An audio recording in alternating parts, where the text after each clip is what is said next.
Assalamualaikum warahmatullahi wabarakatuh. Waalaikumsalam warahmatullahi wabarakatuh. Kembali bersama kita di Cerita Kita Media. Untuk sesi kali ini,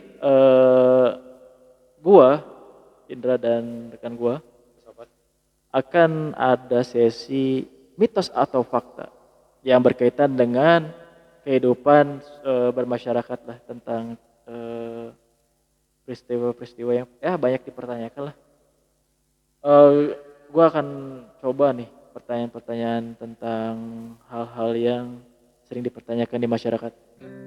Gue mau tanya nih kan banyak tuh para pendaki yang biasanya tuh memiliki kejadian mistis nih di gunung, tapi kenapa mereka harus menceritakannya itu ketika mereka di bawah setelah selesai mendaki? Menurut lu mitos apa fakta? Maksudnya mitos atau faktanya tidak boleh diceritakan di gunung. Benar. Kenapa di atasnya kenapa nggak diceritain? Kenapa Ya. di atas nggak diceritain? Ya udah, kalau misalnya menurut lu mitos apa fakta kayak gitu? Tujuan kita mendaki gunung itu kan bukan untuk mencari sesuatu yang sifatnya mistis. Enggak kan? Ya biasanya enggak sih. Enggak kan, benar kan? Enggak, benar. Adapun itu adalah sebuah hanya sebatas pengalaman empiris saja kalau menurut saya. Misalkan ya, seorang pencipta alam, dia mendaki gunung tertentu misalkan. Maksud dan tujuannya, saya yakin tidak ada kaitannya dengan hal-hal mistis. Misalkan ingin punya pengalaman mistis, ketemu apa? Enggak ya, enggak. Tujuannya satu, dia hanya sebatas explore. Ya. Hanya sebatas menziarahi, bukan Ya. menakluki alam ya. Karena alam itu adalah sahabat kita. Iya. Iya, tujuannya hanya satu. Tujuannya dia ingin bersahabat dengan alam, termasuk diantaranya gunung. Dia ingin mencari sebuah pengetahuan yang bersifat geologi, geografis, atau dia mencari sebuah eksperimen tentang tanaman di ketinggian tertentu. Dia ingin mencari sesuatu flora dan faunanya di gunung-gunung itu. Jadi ada hal yang bersifat edukasi sih di sana. Adapun cerita-cerita mistis, adapun pengalaman empiris yang berkaitan dengan sesuatu makhluk astral di gunung misalkan, itu kan bukan tujuannya. Itu kan lebih kepada sesuatu yang tidak diharapkan tidak adanya, disengaja gitu tidak diharapkan adanya. Tapi dia harus punya pengalaman itu gitu. Nah, kalaupun untuk gunung tersendiri, kenapa juga banyak makhluk astral juga yang tinggal di situ kan. Dulunya kan ceritanya waktu ketika namanya bukan iblis dulunya, sebelum dilaknat gitu ya. Dulu kan dia Azazil ya. Azazil ini salah satunya adalah pernah mempenjarai ya makhluk-makhluk ini. Salah satunya ke gunung-gunung dan juga ke laut-laut dan ke pulau-pulau tertentu. Jadi itu tempat penjaranya mereka. Asalnya bukan di tempat-tempat itu. Tapi pernah dibasmi oleh iblis, tapi sifatnya bukan dibasmi gimana gitu. Tapi lebih kepada disimpan di penjara di sebuah tempat yang sekarang itu kita mengenalnya gunung, kita mengenalnya laut, kita mengenalnya pulau-pulau. Dulunya pernah seperti itu. Itu dalam tafsir Sawi.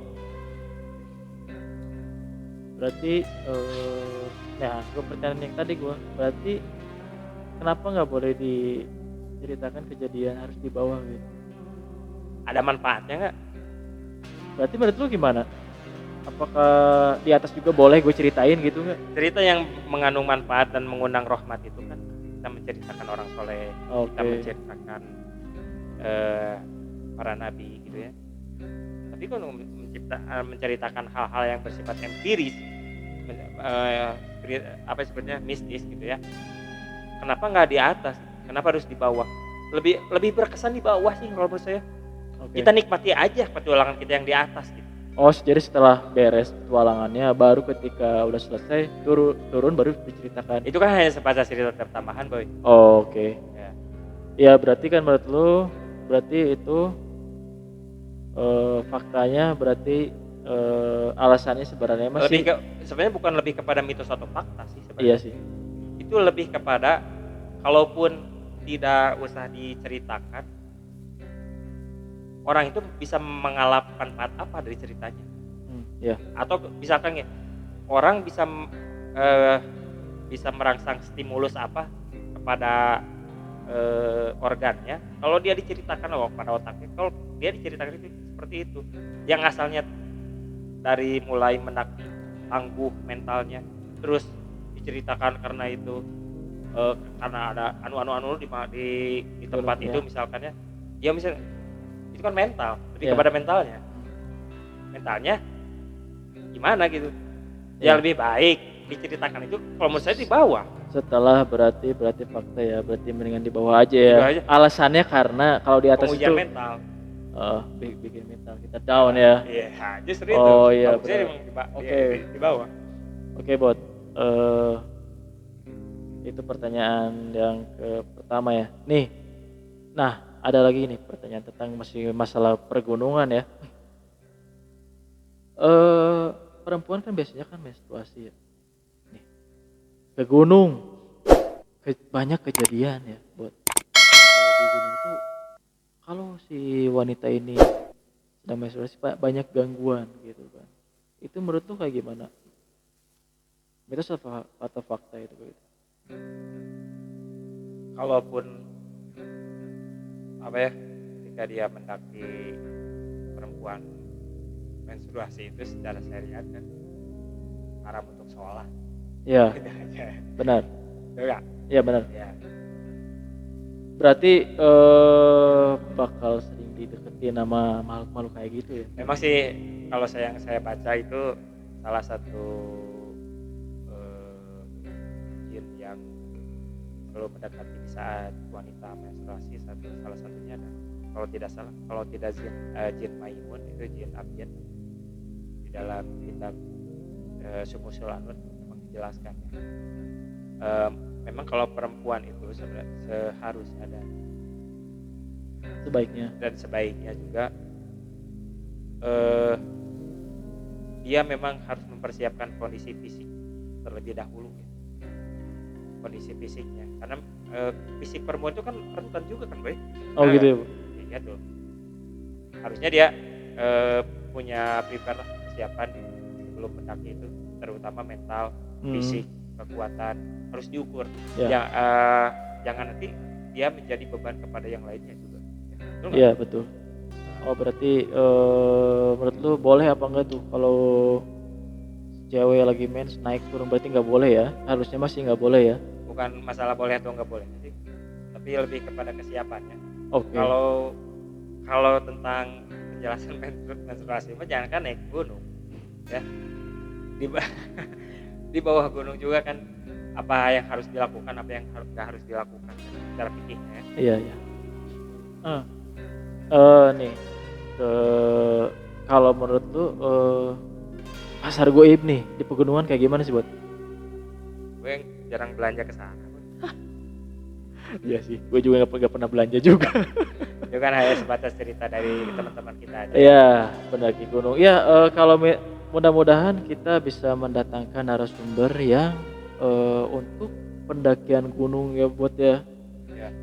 Ya mudah-mudahan kedepannya ada narasumber yang bisa kita hadirkan.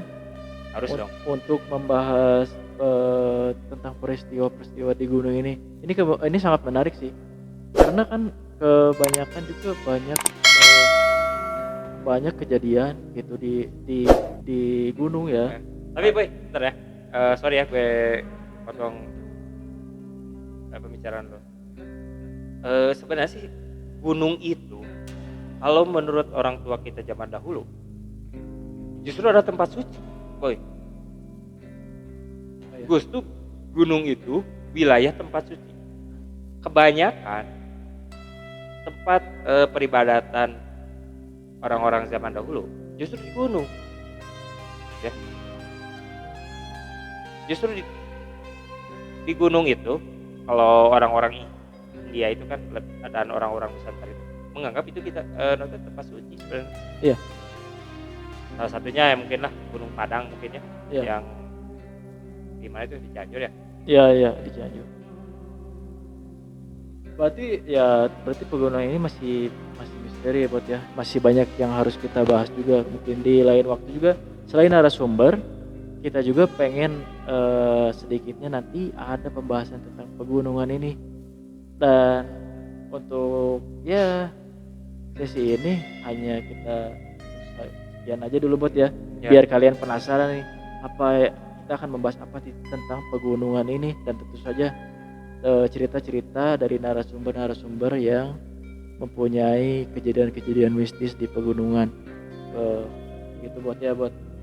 Oke. Ya, untuk episode kali ini cukup sekian dari kita. Semoga kita selalu dapat perlindungan dari Allah Subhanahu wa taala, dan semua cerita-cerita dari kita juga menjadi berkah dan menjadi hikmah buat kita semua. Amin. Sekian dulu dari kita untuk episode ini. Dan jangan lupa Jangan lupa subscribe, like, and comment yang sebanyak-banyaknya, dan share juga ke sebanyak-banyaknya agar percakapan dan obrolan kita dapat sampai ke semua orang. Terima kasih buat atas malam ini. sama-sama. Gua Indra pamit, dan rekan gua. Sobat. Wassalamualaikum warahmatullahi wabarakatuh. Waalaikumsalam.